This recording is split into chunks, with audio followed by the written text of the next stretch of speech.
Waalaikumsalam warahmatullahi wabarakatuh. Bismillahirrahmanirrahim. Alhamdulillah anakuna minal jahilin. Saudara sekalian, malam ini kita lanjutkan studi kita masih di bawah judul dari Dinul Islam menjadi agama humanis. Ini sudah kita kupas dalam beberapa pertemuan. Pertemuan terakhir kita membahas tentang syahadat sebagai prosedur ya. Nah, ternyata ketika pembahasan itu di upload ke YouTube, ada salah seorang yang berkomentar. Jadi komentar dia itu menangkap satu konteks ya, menangkap satu fokus bahwa kita sebagai para orang tua Muslim itu pada hakikatnya menginginkan punya anak-anak yang saleh, tetapi kita tidak berusaha untuk mengantarkannya. Oke ya. Jadi dia tidak menangkap video saya secara keseluruhan, isi video saya secara keseluruhan, tapi dia menangkap satu fokus ya, satu aspek, yaitu hubungannya dengan keinginan orang tua untuk mempunyai anak-anak soleh, tetapi tidak mau mengantarkan. Nah, ini buat saya sangat menarik, terutama sehubungan dengan kata mengantarkan itu ya. Jadi kata mengantarkan itu menarik buat saya karena memang pada dasarnya kalau kita menginginkan sesuatu, ya apalagi ketika kita menginginkan anak-anak soleh, ya otomatis kita karena sebagai orang tua memang harus mengantarkan. Mengantarkan sini dalam arti menjadikan sarana, atau dengan kata lain mengkondisikan ya, mengkondisikan. Jadi untuk membuat anak-anak kita menjadi soleh itu kita harus mengkondisikan. Jadi jangan sampai itu hanya menjadi sebuah angan-angan dari para orang tua ingin punya anak soleh, lalu kan dia sendiri tidak bisa mendidik misalnya kan. Kemudian anak ya diserahkan ke sekolah. Tapi ketika misalnya sekolah itu ternyata tidak berhasil menciptakan anak soleh, bagaimana ciri-ciri bahwa sekolah tidak berhasil? Ya banyak hal, barangkali misalnya si anak yang diharapkan jadi anak soleh itu ternyata malah jadi melawan orang tua. Jadi contoh yang sering yang ditemukan dalam kehidupan sehari-hari. Ya berarti harapan orang tua gagal. Lalu bagaimana yang dimaksud mengantarkan atau memberi sarana atau mengkondisikan itu? Mari kita coba kilas balik kepada pernyataan Rasulullah ya. Yang pernyataan Rasulullah itu sebetulnya sekarang sudah diakui oleh para ahli pendidikan, terutama pada fokus pada peran lingkungan ya. Ya jadi komentar teman di YouTube itu mengingatkan saya pada kata-kata Rasulullah bahwa setiap yang dilahirkan maksudnya setiap bayi ya, kullu mauludin yuladu alal fitrah. Ini terkenal ya, hadis ini sangat terkenal, yuladu alal fitrah. Kullu mauludin, yang dimaksud kullu mauludin ini bayi ya, kullu mauludin yuladu dilahirkan alal fitrah, berdasar satu fitrah. Fitrahnya apa nanti kita lihat. Nah, jadi poin pertama ya dari hadis ini, setiap yang dilahirkan bayi tentunya dilahirkan berdasar fitrah atau atas dasar fitrah atau atas sesuai dengan fitrah. Nah, fitrahnya apa? Nanti kita lihat misalnya hubungan hadis ini dengan surat An-Nahl surat 16 ayat 78. Nanti ya.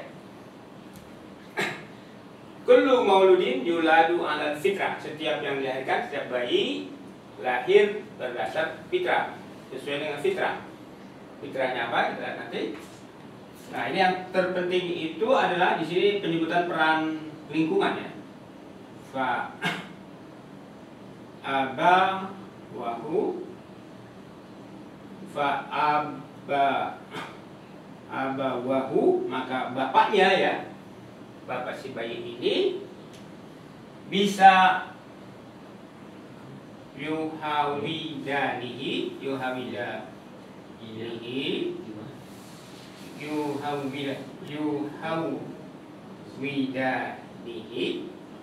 meyahudikannya. Yuhawidanihi. Jadi abawahu ini kedua orang tua ya. Ini kedua orang tua, kedua ortu bisa pertama yuhawidanihi, bisa meyahudikannya. Artinya bukan menciptakan anak dari misalnya dari anak orang Jawa jadi Yahudi, itu bukan seperti itu ya. Maksudnya itu mendidiknya otomatis kan, mengkondisikannya, mensaranai menjadi Yahudi. Nah, Yahudi di sini tentu tidak mengacu pada etnis ya. Yahudi di sini tentu tidak mengacu pada etnis, tapi berapa? Pada budaya, secara umum pada budaya. Atau secara lebih khusus ada apa? Ada kepribadian ya. Kepribadian. Pada kepribadian atau disingkat pribadi saja. Atau dalam bahasa Rasulullahnya lagi, dalam bahasa Qurannya ya akhlak, al-akhlak, pada akhlak. Nah ini ya. Jadi kedua orang tuanya lah yang kemudian membentuk si bayi menjadi berakhlak Yahudi yang pertama ya, Yahudi. Kemudian yang kedua di dalam hadis itu yuhawwidanihi atau yumaji sanihi majasa yumaji sanihi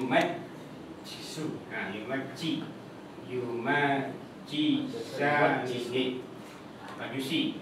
Apa itu majusi?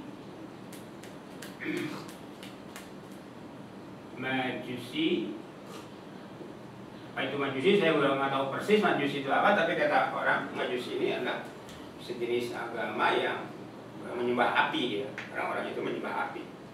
Ini konteksnya dengan agama yang pada waktu itu berkembang di Iran ya, sebelum masuknya Islam. Di Persia, di Majisandi, atau yang ketiga itu, atau Yunas Nasrani ya, Yunas Siranihi, menasranikannya. Kembali ya, ini bukan bicara etnis, bicara bangsa. Kata lain yang populer di Indonesia itu Nasrani, ini Kristen ya, Nasrani. Kemudian dalam versi hadis yang lain ada beberapa hadis yang cuma menyebutkan tiga ini. Ada hadis yang lain ada juga au yusalima, au yusallimanihi. Masallama yusallimu, mengislamkannya ya, Islam. Nah, jelas. Dengan ini menjadi jelas bahwa acuannya bukan etnis. Nah, kenapa Nabi hanya menyebutkan alternatif yang empat ini, pilihan empat ini, Yahudi, Majusi, Nasrani? Ya kira-kira pada waktu itu ketiga inilah yang populer ya. Karena ketiga agama ini yang populer, dan Nabi sedang memperkenalkan ini, Islam. Jadi di sini jelas peran orang tua. Kedua orang tua menentukan si anak akan menjadi apa. Menjadi Yahudikah, menjadi Majusikah, atau menjadi Nasrani, atau tentunya menjadi Islam.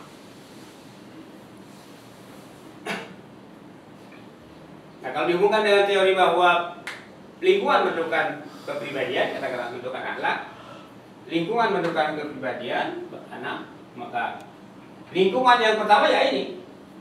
Lingkungan yang pertama si anak adalah ini ya, orang tua ini.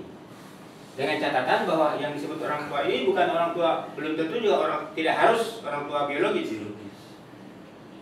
Bisa juga misalnya orang tua asuh. Bisa juga apa? Guru. Misalnya ketika si anak ditinggalkan kedua orang tuanya menjadi yatim piatu, otomatis yang menjadi lingkungan pertama itu bukan orang tua biologisnya, tapi orang tua yang memeliharanya, orang tua asuhnya. Katakanlah apa istilah kita itu orang tua pungut ya, orang tua pungut. Jadi itulah lingkungan yang pertama. Kemudian ketika anak disekolahkan maka masuk lingkungan kedua, dan seterusnya setelah anak lepas sekolah maka masuk lingkungan terakhir. Apa lingkungan terakhir? Kehidupan ya. Kehidupan ketika si anak sudah menjadi ke suatu pribadi yang dianggap dewasa oleh masyarakat. Artinya dianggap dewasa ini sudah menikah, sudah bekerja, sudah punya rumah sendiri. Nah, di situ dia memasuki lingkungan yang lebih luas.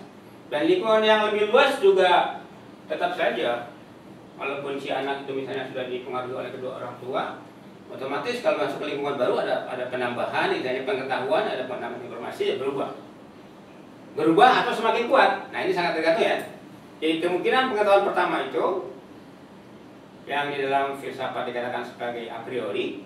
Jadi si anak pertama-tama mendapat a priorinya itu, apakah bentuknya ini Yahudi atau Nasrani atau Majusi, ini merupakan satu a priori. Apa a priori, ingat ya? A priori itu apa? Pengetahuan awal. Ya, a priori itu adalah pengetahuan awal. Apakah ini semuanya merupakan a priori?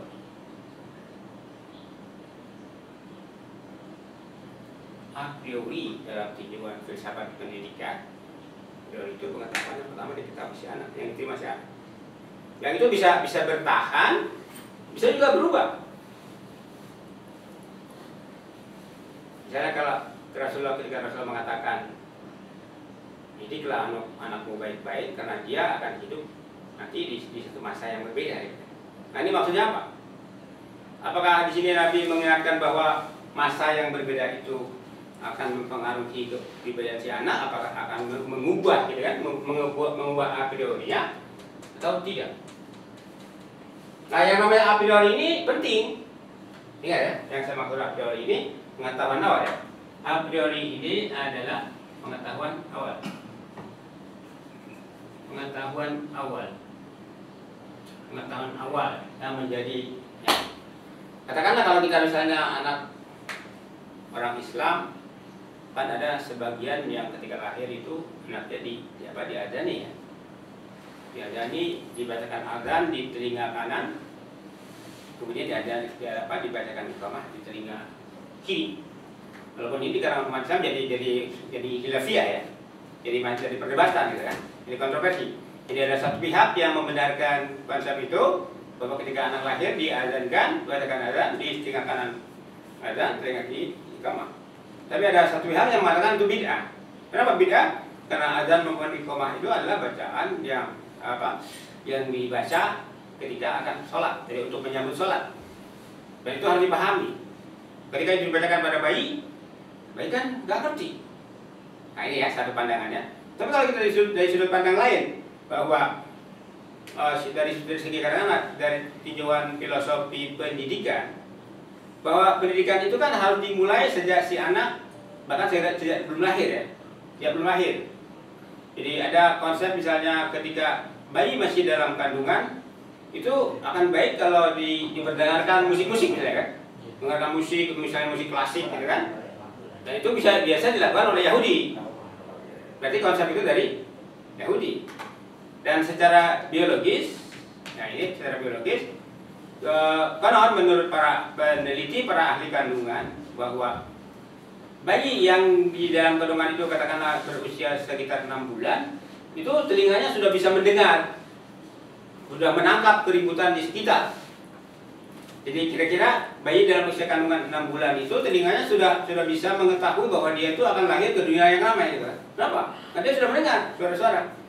Makanya ada konsep yang mengajarkan bahwa ke bayi yang dalam kandungan itu sebaiknya didengarkan musik-musik. Nah ini bagaimana? Kalau itu kan konsep Yahudi, memperdengarkan musik. terutama musik klasik gitu kan. Supaya apa? Ya supaya nanti si anak peka terhadap musik. Jazz. Gitu kan? Jazz atau apalah. Dangdut barangkali kali ini ya. Sakitnya. Ya kalau Omah Irama nggak mungkin dong memperdengarkan lagu jazz atau lagu klasik gitu kan. Ya dia kan raja dangdut otomatis. Yang bagus tuh raja dangdut apa lagu dangdut. Paling enak uyon-uyon. Oh ya uyon ya apa? Gimana tuh ya? Iya lagu Jawa. Lagu yang musiknya kayak gimana? Nah jadi kalau cuma sekedar memperdengarkan musik kan sudah. Jadi ya kembali kepada hadis ini ya. Kalau orang tuanya Jawa ya uyon-uyon. Kalau orang tuanya dangdut ya dangdut. Kalau orang tuanya ya cenderung pada jazz, pada musik klasik ya musik klasik. Dan pada umumnya ibu-ibu sekarang itu menerapkan konsep itu ya, dengan pokoknya kalau dia lagi hamil ya memperdengarkan musik-musik klasik. Kalau Nova dulu ngaji sampai 8. Tapi nggak ngaruh. Ya memang waktu di perut udah jenuh, terus sekarang semua apalin udah bosan. Iya, jadi logikanya ketika kita muslim ya yang diperdengarkan itu bahasa Al-Quran gitu kan. Iya, tapi kan pertanyaannya apakah itu berpengaruh ke anak atau tidak? Nah itu kan masalah berikut gitu kan. Tapi yang harus dipegang di sini adalah paling tidak sih orang tua sejak awal sudah memegang prinsip bahwa saya harus saya bisa mengantar. Yang pertama harus saya sampaikan kepada anak saya itu, yang pertama harus masuk ke dalam telinga anak saya itu adalah Al-Quran misalnya. Jadi bukan anaknya yang dituntut mentang-mentang sudah diperdengarkan Quran sudah usia 6 bulanan sampai khatam gitu kan berkali-kali. Nanti begitu lahir si anak diharapkan sudah hafal Quran. Wah. Kita sambil tidur kan. Itu ya.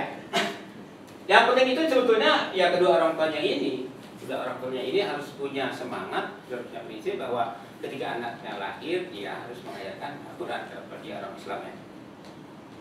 Jadi itu yang pertama, bahwa pengaruh lingkungan yang masuk lingkungan ini orang tua, dan pengaruhnya itu yang di sini saya pastikan pengaruhnya itu dalam rangka membentuk a priori, membentuk pandangan pertama atas kehidupan ini. Ya. Dan a priori ini ingat, a priori atau pengetahuan awal kita itu nanti di dalam kehidupan, dalam pergaulan ini akan menjadi alat untuk menerima atau menolak informasi baru. Jadi coba gimana? Coba kita pikirkan ya. Bagaimana supaya a priori ini bisa menolak atau menerima pengetahuan baru? Oke.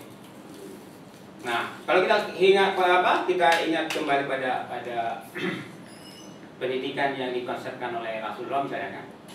Si anak itu ketika usia 7 tahun harus disuruh sholat. Ya, ketika usia 7 tahun sudah disuruh sholat, berarti sebelum 7 tahun si anak harus diajari kan. Kalau diajari apa tadi? Ya itu tadi, kalau dia sejak dalam kandungan sudah diperdengarkan ayat-ayat Quran, otomatis begitu lahir anak bisa terus berkembang sampai dia bisa bicara, sampai dia bisa membaca, sampai dia bisa paling tidak dia menghafal, mengikuti bacaan-bacaan yang diajarkan. Ya otomatis ketika dia usia 7 tahun, si anak sudah siap untuk melakukan sholat secara minimalis ya. Misalnya baca Al-Fatihah, baca surat-surat pendek, sudah bisa. Nah ketika dia sudah usia 10 tahun, misalnya masih juga sholat masih juga belum sholat dan masih belum bisa sholat secara rutin, maka si anak boleh dipukul. Ya entahlah dipukul seperti apa ya. Mungkin orang tua ke anak kamarnya dikunci pernah. Kenapa? Butuh masuk kamarnya dikunci meneng. Bukannya sholat ya. jadi karena Pakainya ditutup. Nah itu jadi memang dia mau kumbian. Ya itu salah satu masalah yang dihadapi orang tua ya. Ketika anak disuruh sholat, ya itu kan ada yang musuh, ada yang patuh gitu kan, ada juga yang melakukan perlawanan. Pakai celana. Yang mana ini? Ya di samping disuruh sholat juga si anak itu harus tempat tidurnya harus dipisah. Harus dipisah. Jadi ketika usia 10 tahun itu, kalau tidak sholat boleh dipukul, dan kalau tempat tidurnya harus dipisah. Itu pasal pendidikan yang diberikan oleh Rasulullah. Paling umur 3 tahun, novel tuh umur 3 tahun udah dipisah. Ya, itu kalau bisa ya seperti itu. Jadi supaya 10 tahun itu udah nggak masalah lagi soal tempat tidur kan. Dia bisa tidur sendiri. Itu ya. Kemudian, nah, soal pendidikan itu kata Rasulullah, kalau ditanya apa yang diajarkan, ya otomatis kalau orang Islam yang diajarkan harus Al-Quran. Nah, ini kan Al-Quran itu Islam otomatis Al-Quran yang diajarkan, ilmunya Al-Quran. Nah, Al-Quran ini kata Rasulullah harus membentuk akhlak.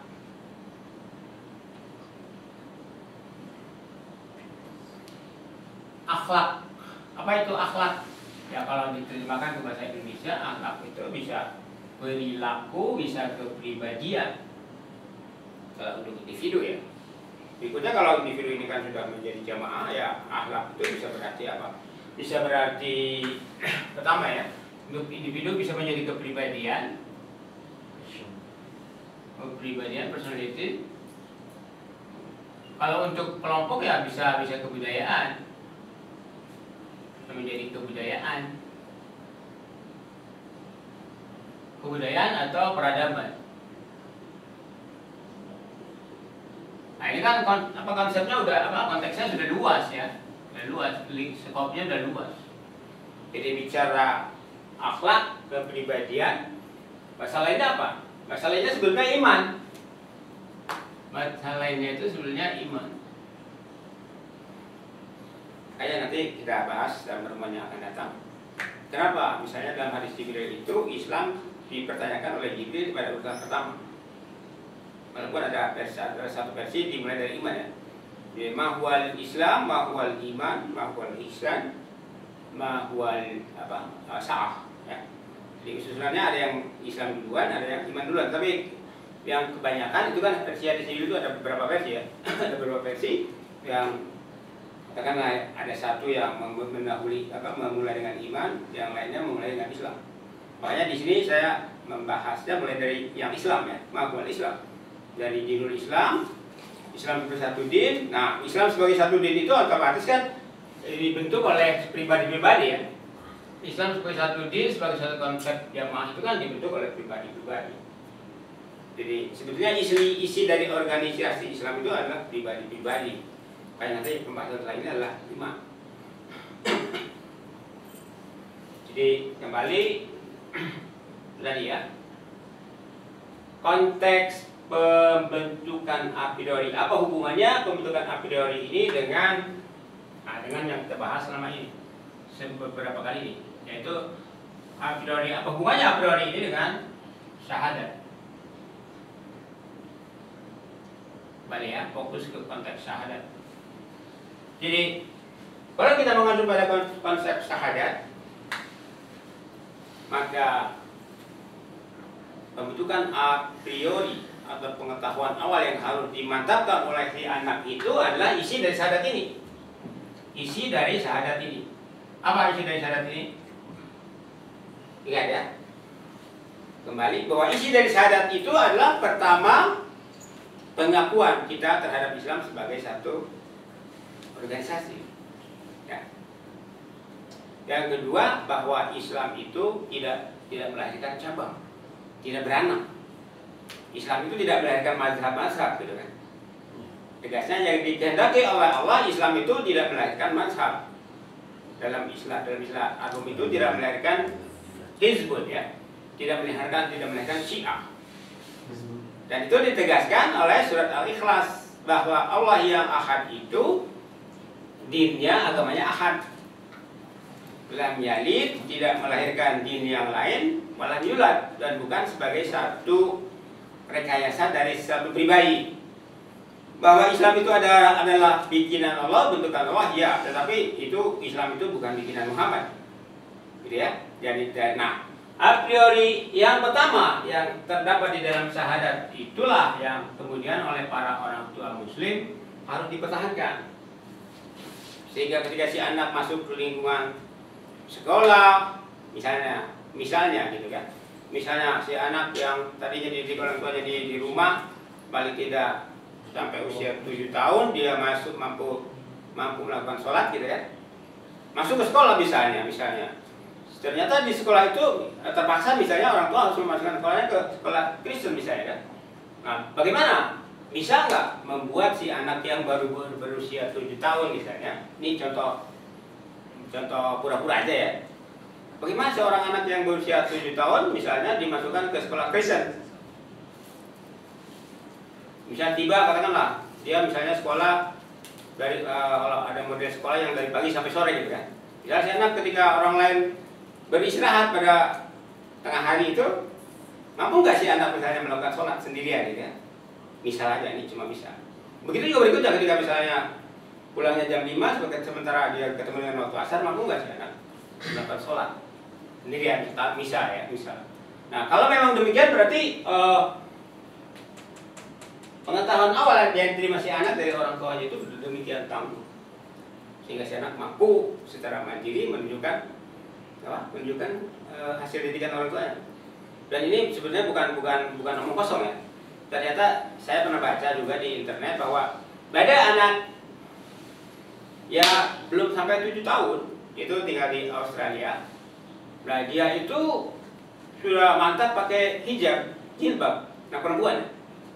Dan ketika dia digoda atau diledek atau dibully oleh teman-temannya di sekolah, ya dia bisa menjawab dengan jawaban-jawaban yang dewasa. Misalnya, kenapa kamu pakai kerudung? Ya ini kan kewajiban dari agama saya, seperti itu. Kira seperti itu.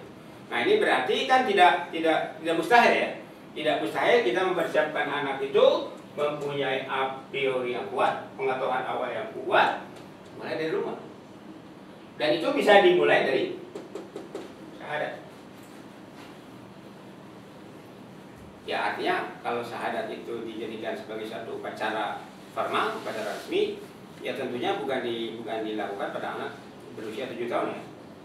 Karena ya, kalau yang saya dapat secara sekilas, ini perlu ditelusuri lebih jauh dalil-dalilnya, bahwa ya kalau ikuti teori fikih lah, misalnya anak dianggap dewasa itu adalah kalau perempuan setelah dia menstruasi, kalau laki-laki setelah dia mimpi basah. Ya secara kasarnya sudah siap berumah tangga ya. Nah kalau laki-laki misalnya di Indonesia biasanya dianggap dewasa itu ketika usia berapa? 17. Biasanya secara umum dianggap dewasa itu ketika dia 17 ya. 17. Itu laki-laki maupun perempuan 17 tahun dianggap sudah dewasa. Itu konsep dari mana? Itu dari barat. Ya, kalau konsep Sweet 17 itu dari barat. Nggak tahu dasarnya apa ya. Sebetulnya kalau dari barat atau apa atau bukan, ya nggak masalah. Asal itu sesuai dengan apa yang kita dapat dari agama kita gitu kan. Tidak masalah kalau memang sesuai. Tapi kalau tidak sesuai ya otomatis ya harus minta maaf untuk menolak. Jadi kalau anak sudah usia akil balik lalu dia disumpah, dibaiat, disuruh membaca syahadat, kemudian mengaitkan 2 kali 2 rakaat sholat. Nah disitulah kita berharap bahwa si anak sudah mempunyai pengetahuan yang awal yang kuat, sehingga dia ketika masuk ke lingkungan baru itu sudah mampu mempunyai jati diri sendiri. Gitu ya. Satu hal yang perlu diperhatikan lagi adalah bahwa ketika kita mendidik anak atau mendidik diri sendiri dalam konteks keislaman, itu yang menjadi acuan itu selalu pada ini ya, Al-Quran. Yang menjadi acuan itu selalu pada Al-Quran. Kalau kita bicara akhlak, bicara kepribadian, bicara kebudayaan, peradaban, bicara iman, itu acuannya selalu Quran.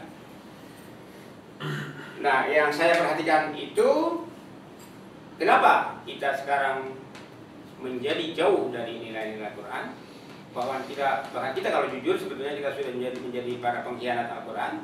Apa yang saya katakan para pengkhianat itu? Karena kita sudah berpecah belah ya. Umat Islam tidak bersatu. Dan pecah belah ini sudah demikian parahnya. Demikian parahnya itu di tingkat dunia sudah bunuh-bunuhan menggunakan bom, menggunakan senjata kimia segala macam, dan di tingkat nasional kita sudah terlalu sering mendengar perbedaan pendapat yang menajam gitu kan. Bahkan terakhir itu misalnya ada tokoh NU yang mengatakan bahwa Jokowi itu sebagai khalifah Indonesia, ya kan? Khalifah. Jadi nah ini kan artinya secara tidak langsung yang menganggap Jokowi sebagai khalifah itu sudah menyalahkan satu kelompok lain yang ingin di dunia ini tegak satu khilafah Islam ya, tapi khilafah Islamiyah yang tingkat dunia. Nah ini oleh tokoh NU tersebut ditegaskan bahwa kita sudah punya khalifah yaitu Jokowi. Jadi kita tidak perlu lagi mencari khalifah karena sudah ada khalifah yang nasional, gitu kan, khalifah konteks nasional. Berarti ya katakanlah misalnya Hizbut Tahrir dan lain-lain itu sudah pakai konteks. sudah tidak pantas lagi, misalnya bahkan dikatakan oleh tokoh tersebut menginginkan khilafah internasional itu adalah satu utopia. Dan untuk itu segi memang saya sependapat ya bahwa memang khilafah Islamiyah yang tingkat dunia itu sebuah utopia, sebuah impian gitu. Saya sendiri sepakat dengan itu. Cuma kalau menganggap Jokowi sebagai khalifah juga saya masih bertanya-tanya gitu. Ukurannya apa? Karena khalifah itu tentu konteksnya penegakan Islam ya. Kalau penegakan misalnya demokrasi masa dibilang khalifah Islam, gitu ya. Ini sebuah pertanyaan aja. Silakan siapa saudara yang mau jawab ya, yang mendengar, yang nonton saya misalnya nanti di YouTube, silakan menjawab pertanyaan ini. Kalau memang Jokowi layak jadi khalifah, ya alasan ilmiahnya apa? Al-Quran. Ya, alasan Qurannya apa? Gitu. Karena kalau kita bisa khilafah, khalifah, ya ukurannya itu harus mengacu pada penegakan Quran. Kalau tidak mau menegakkan Quran dianggap khalifah, berarti ya nggak tahu saya namanya apa. Nah bahkan di sini sehubungan dengan inilah saya ingin menegaskan bahwa kita misalnya katakanlah kalau kita selama ini di antara kita terpecah belah itu karena masalah-masalah yang disebut bid'ah ya. Dan istilah bid'ah ini telah memecah belah umat Islam Indonesia paling tidak pada masa-masa, katakanlah pada masa-masa Buya Hamka masih hidup atau masa lebih dulu lagi pada masa bapaknya Buya Hamka. Perpecahan umat Islam Indonesia itu terjadi karena istilah bid'ah. Atau dengan istilah lain mereka menyebutkan umat Islam Indonesia itu terbagi menjadi dua, ada kelompok tradisional, ada kelompok modern. Nah kebetulan yang kelompok tradisional itu diserang oleh kelompok modern dengan tuduhan bahwa mereka melakukan bid'ah, gitu ya. Nah yang dimaksud bid'ah itu misalnya ya usoli, gundul, tahlilan dan lain-lain. Jadi itulah istilah bid'ah itu telah memecah belah umat Islam Indonesia ya. Dan ini juga ternyata terjadi di kalangan internasional.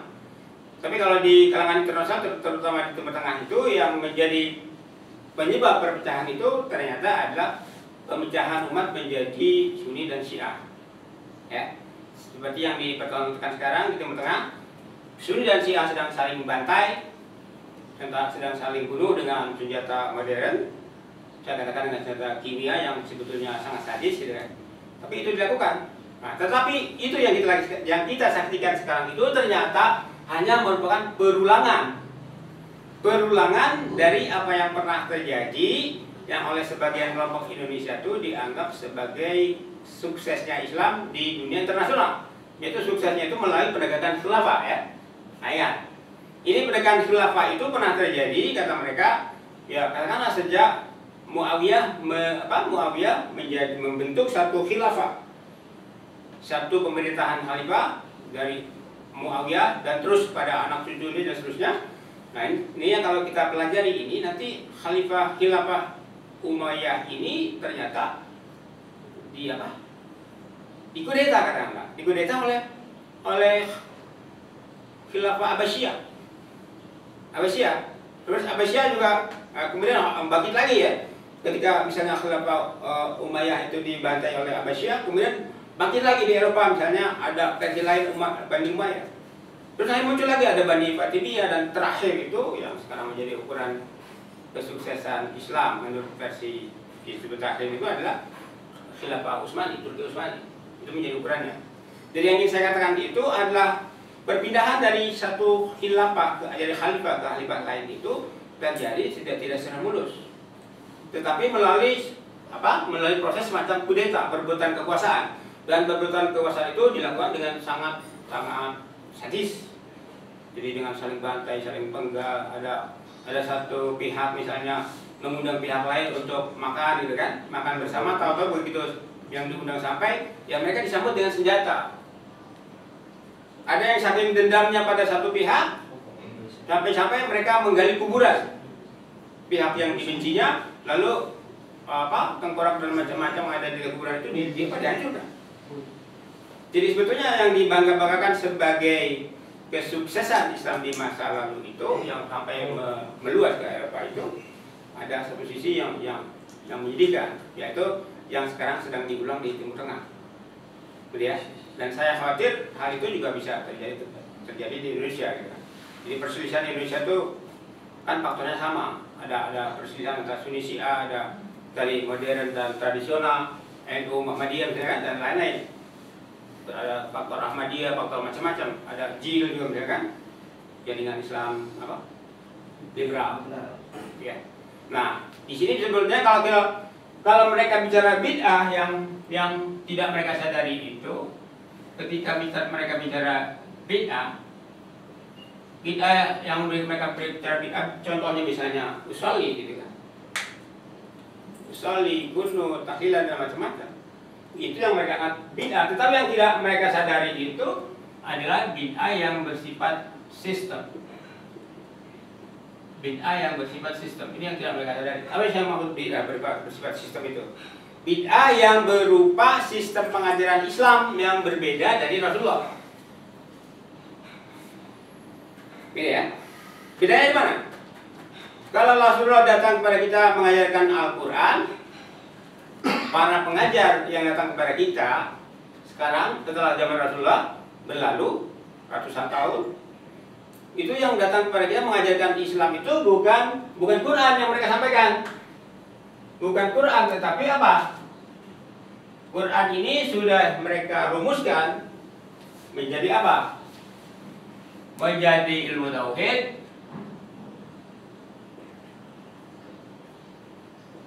ilmu fikih,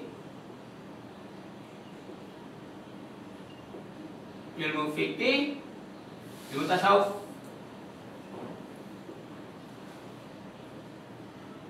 Nah, inilah yang menjadi sistem pendidikan Islam di seluruh dunia sekarang ini.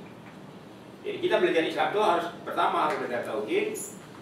Apa itu tauhid? Ya mengesahkan Tuhan, gitu kan? Mengesahkan Allah, memastikan menyatakan bahwa itu satu. Kemudian kalau fikih apa? Fikih itu intinya ya melakukan ibadah-ibadah ritual. Mulai dari apa tadi yang sebelum ini kita bahas. Mulai dari syahadat, sholat, zakat, puasa, haji itu ya. Cuma syahadatnya dilewatin, hajinya hanya bisa dilaksanakan oleh sedikit orang.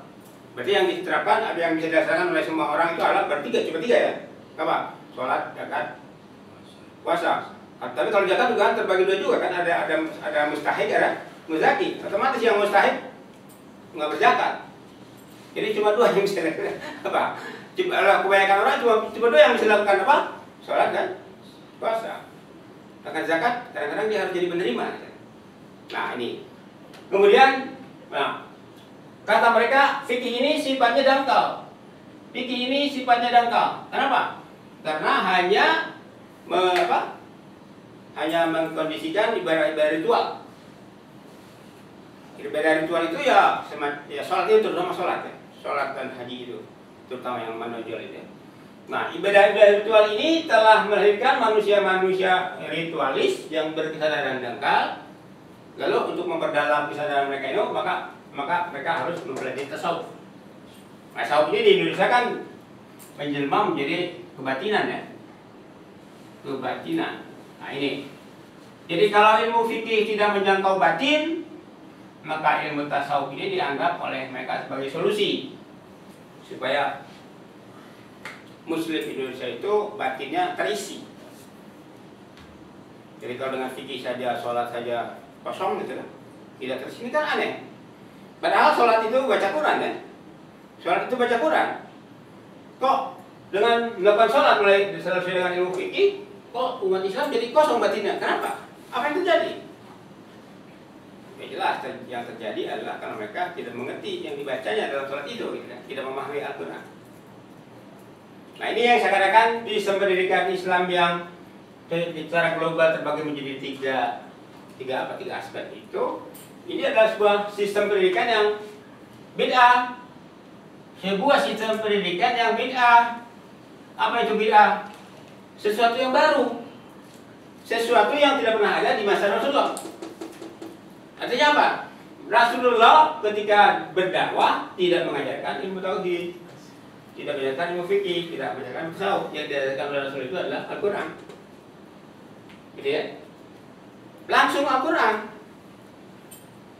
Nah ini sampai mulai dari Rasul mengajarkan kepada para sahabat sampai pada para sahabat mengajarkan pada orang lain, itu banyak hadis-hadis yang menggambarkan bahwa kegiatan mereka itu ya belajar Quran. Bahkan di masa Rasulullah itu, kalau Rasulullah berjalan keluar malam, nah keluar malam untuk apa? Ngeronda, ya semacam itu ya, ngeronda atau iseng barangkali. Nah Rasulullah berjalan ke kampung-kampung itu di kampung-kampung itu terdengar orang membaca Quran seperti suara tawon. Coba kalau kita misalnya mendekati sarang tawon gitu kan, bunyinya apa? Gitu kan. Nah ini yang berbunyi seperti itu adalah orang-orang kampung yang baca Quran. Itu gitu juga. Ya, ya barangkali pesantren-pesantren seperti itu ya. Tapi kalau di masyarakat kan nggak ada pesantren. Artinya masyarakat secara umum pada malam hari itu mereka aktif baca Quran. Sampai di satu kampung itu orang baca Quran terdengar seperti suara tawon. Saking banyak, saking kompaknya gitu kan, saut-sautan ya. Nah, itu. Jadi, nah ini bid'ah yang nyata itu tidak pernah disadari, yaitu bid'ah meninggalkan Al-Quran, meninggalkan sistem pengajaran yang diajarkan oleh Rasulullah. Barangkali tidak perlu renungkan juga ketika hadis mengatakan misalnya para sahabat Rasulullah itu mengajar Al-Quran kepada murid-muridnya 1 hari 5 ayat, atau bukan 1 hari, sekali pertemuan gitu ya. Katakanlah pertemuannya 2 minggu sekali, seminggu sekali, tapi yang diajarkan oleh mereka itu pasti 5 ayat Al-Quran, tidak pernah lebih. Tetapi yang diajarkan oleh mereka itu 5 ayat ini yang diajarkan oleh mereka mulai dari teks sampai makna.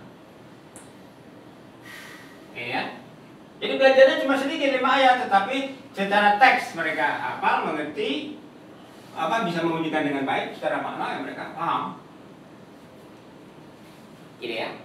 Coba bisa dibayangkan kalau Rasulullah itu terima Al-Quran 114 surat. Kalau kita mempelajarinya sekarang misalnya setiap pertemuan 5 ayat, tetapi sampai ngerti gitu, 5 ayat ini dari segi bahasanya kita ngerti, hafal gitu kan. Terus dari segi makna kita juga memahami. Dan kalau sudah bicara makna Quran, ini kan makna Quran ini mencakup berbagai cabang pengetahuan, ya. Ada yang menyinggung matematika, biologi, psikologi, antropologi, macam-macam lah. Jadi tidak heran kalau umat Islam pada masa itu, di samping mereka juga saling berebutan harta, bermewah-mewahan, dan juga kelompok-kelompok yang mendalami berbagai cabang ilmu pengetahuan. Sehingga ketika bangsa-bangsa Eropa itu memasuki abad ke-8, justru umat Islam pada saat itu sedang bangkit. Dan pada akhirnya umat Islam lah yang menerangi Barat. Bahkan umat Islam lah yang mengembalikan. Nah ini saya bilang ini agak-agak konyol juga ya. Jadi bangsa Barat itu memasuki abad ke-8 karena mereka meninggalkan para filsuf mereka, para ilmuwan mereka yang di sana istilahnya filsuf ya, pada mulanya. Nah para filsuf ini kan yang menulis berbagai cabang pengetahuan, terutama filsafat. Nah yang lucunya itu filsafat-filsafat yang mereka tinggalkan itu diperkenalkan kembali oleh orang Islam. Jadi pertama orang Islam menerjemahkan filsafat misalnya Plato, Aristoteles dan lain ke dalam bahasa Arab. Kemudian, karena waktu itu Islam berpengaruh, otomatis bangsa-bangsa Barat juga belajar bahasa Arab. Mereka baca itu terjemahan orang Arab dari bahasa Latin misalnya ke bahasa Arab, dibaca oleh mereka. Jadi bolak-balik gitu kan. Dari bahasa Latin yang sebenarnya bahasa mereka, kemudian diterima ke bahasa Arab, dibaca lagi oleh mereka yang ngerti bahasa Arab. Akhirnya mereka kembali pada sumber budaya mereka. Maka saya melihat pada saat itu bahwa Barat itu diyunanikan kembali ya oleh umat Islam. Jadi mereka diperkenalkan lagi dengan Aristoteles, dengan Plato dan lain-lain itu melalui orang Islam yang masuk ke Eropa. Jadi barangkali pada waktu itu umat Islam demikian hausnya terhadap ilmu, mereka baca Quran, hadis itu nggak cukup, akhirnya buku-buku Barat dibaca. Nah ini jadi bencana belakangan. Belakangan jadi bencana juga. Kenapa? Kita menjadi ya seperti ada arus balik gitu, ada serangan balik ya. Jadi pada mulanya orang Barat di apa? Ya kalau bagusnya itu orang Barat oleh orang-orang Arab yang Islam pada waktu itu dikembalikan pada budaya mereka, tapi sebaliknya orang Islam malah dibaratkan ya oleh mereka juga. Jadi ilmu-ilmu Barat yang dipelajari oleh umat Islam pertama itu pada akhirnya menjadi sarana untuk membuat mereka itu meninggalkan Quran, menjadi godaan, menjadi penghambat bagi mereka untuk mempelajari Quran, karena mereka menjadi lebih tertarik pada filsafat Barat, gitu ya. Jadi mudah-mudahan ini menjadi bahan renungan bahwa sebetulnya yang perlu kita pikirkan itu adalah bid'ah yang bersifat sistem ini. Jadi sistem pendidikan, sistem pengajaran Quran yang benar itu harus kita cari lagi, harus kita kembalikan ke dalam kesadaran kita supaya kita ya jangan bikin mendidik anak dulu deh ketika kita ternyata belum benar gitu ya. Coba kita renungkan kembali bahwa yang pertama-tama harus menjadi target pendidikan itu kan kita ya, kita sendiri gitu. Mari kita benahi pandangan kita tentang Islam, tentang Quran. Mari kita cari yang sebetulnya diajarkan oleh Allah melalui Rasulnya itu seperti apa, sehingga kita bisa menemukan Islam yang benar-benar murni, dan kita juga bisa menegakkan satu sistem pendidikan Islam yang benar-benar menjamin Quran ini bisa tegak. Tapi perlu saudara perhatikan pada masa sekarang ini ya, kalau kita bicara penegakan Quran, penegakan Islam itu bisa dianggap makar gitu. Kenapa? Karena yang sedang bangun sekarang ini demokrasi, dan demokrasi itu kan cenderung anti Tuhan, ateis. Memang demokrasi Tuhannya apa? Tuhannya kan rakyat ya. Sedangkan rakyat bisa dibeli. Jadi kalau itu Tuhannya apa? Duit. Iya, untuk malam ini saya kira sekian dulu. Wabillahi taufiq wal hidayah. Assalamualaikum warahmatullahi wabarakatuh.